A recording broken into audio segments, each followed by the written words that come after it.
বিসিবির মতো আমরা আবার বাপের দোয়া কমিশন দেখতে পাবো, আমরা হচ্ছে বাংলাদেশ ব্যাংকের মতো আবার দলীয়করণ দেখতে পাবো, আমরা বিশ্ববিদ্যালয়গুলোকে যেভাবে এক ধরনের দলীয়করণ করা হয়েছে। এই ইনডেমনিটিটা জাতীয় মানবাধিকার কমিশনের উপরে নির্ভর করবে। এবার এই জাতীয় মানবাধিকার কমিশনের যে অধ্যাদেশ সেটা কিন্তু ইতিমধ্যে ল্যাপস করে দেওয়ার প্রস্তাব দেওয়া হয়েছে। এখন এই জাতীয় মানবাধিকার কমিশনটা এটা যে 2009 সালের অনুযায়ী যদি চলে তাহলে সেটা কিন্তু পুরোপুরি সরকার নিয়ন্ত্রিত একটা মানবাধিকার কমিশন।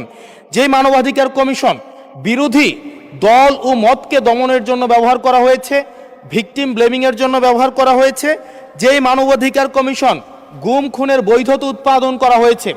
মাননীয় স্পিকার, এই মানবাধিকার কমিশনকে যদি আমরা মন্ত্রণালয়ের অধীনে রাখি এবং ওই মানবাধিকার কমিশনের মধ্য দিয়েই যদি আমরা জুলাই গণ অভ্যুত্থানের এই কার্যক্রমগুলোকে বিচারের এবং নিরীক্ষণের দায়িত্ব দেওয়া হয়, সেক্ষেত্রে এই নিরীক্ষণ কিন্তু প্রশ্নবিদ্ধ হবে। এই বিলটিকে যদি আমরা বাস্তবায়ন করতে চাই, এটাকে যদি আমরা ফাংশনাল করতে চাই, শুধুমাত্র অর্নামেন্টাল না, যদি আমরা ফাংশনাল করতে চাই তাহলে জাতীয় মানবাধিকার কমিশনকে অবশ্যই সেটাকে অটোনমাস করতে হবে। সেই জন্য মাননীয় স্পিকার, এই বিলটা পাশ হওয়ার আগে আমাদের জাতীয় মানবাধিকার কমিশনের এই বিলটা হচ্ছে সুরা হওয়া, নিষ্পত্তি হওয়া জরুরি।